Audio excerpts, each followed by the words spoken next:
Sir, আপনি ঘূর্ণিঝড় রেমালের দিন বাংলাদেশের ইতিহাসে ইতিহাস সৃষ্টি করেছেন।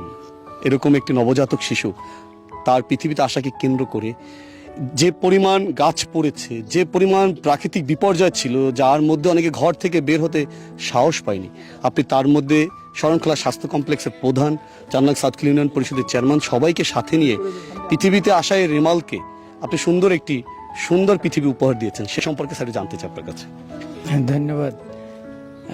আসলে সুজন, আপনাকে একটা মেসেজ দেই যে আসলে সেই রাতটা ছিল ঘূর্ণিঝড়ের রেমালের, ওই রাতটা এত ভয়াবহ এবং এত ঝড় ও বাতাস বৃষ্টি ছিল যে ওখানে আসলে ওনার থানার হেলথ কমপ্লেক্স থেকে উনি যে আশ্রয়ন কেন্দ্রটা ছিল তাফালবাড়ি সরকারি প্রাথমিক বিদ্যালয়ের, ওখানে তার ডিস্টেন্স প্রায় 15 কিলো। এবং এর মধ্যে সে রাত অনুমান 1টার দিকে বেশ কিছু গাছ রাস্তায় পড়েছিল। আমি সংবাদ পাওয়া মাত্রই আমি আগে রওনা হয়েছি। পরে আমি টিএসএ মহোদয়ের সাথে কথা বলেছি যে আপনি একটু অ্যাম্বুলেন্স নিয়ে আসেন, কারণ আমার মনে হয়েছিল যে রাস্তা পরিষ্কার না থাকলে, রাস্তায় গাছ পড়লে, সে গাছ না সরালে তো ওনাকে নেওয়া সম্ভব না।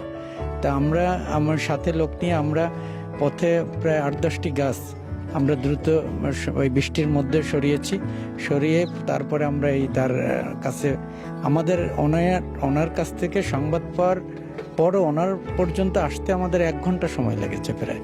যে পথটা 15 মিনিটও লাগার কথা না, সেখানে আমরা 1 ঘন্টা অতিবাহিত হয়েছে।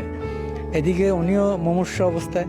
তা আনা মাত্রই আমাদের সাথে আমাদের ওই পথ ক্লিয়ার করার প্রেক্ষিতে অ্যাম্বুলেন্স আমাদের সাথে এসে ঢুকতে পেরেছে এবং আমরা কোনো কালক্ষেপণ না করে তড়িৎ ওনাকে নিয়ে আমি আবার অ্যাম্বুলেন্স আগে পাঠিয়ে দিয়েছি। পরে আমরা ওই বৃষ্টির মধ্যে আসছি। আমাদের সাথে ওখানে স্থানীয় মাহফুজ অনেক ছিলেন, তারা আসলে অনেক সহযোগিতা করেছে। ওই রাত্রে তারেক ছিলেন। তা আমরা তাকে হাসপাতালে পৌঁছে দিয়েছি এবং আল্লাহর রহমতে উনি নর্মাল একটি ডেলিভারিতে ওনার একটি কন্যা সন্তান প্রসব করেছেন উনি।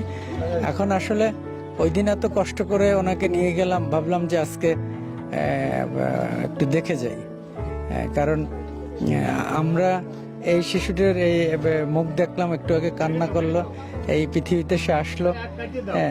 তো তার জন্য দোয়া করার জন্যই মূলত, তাকে দেখার জন্যই আসছি যে শিশুটি এবং এই মা কেমন আছেন।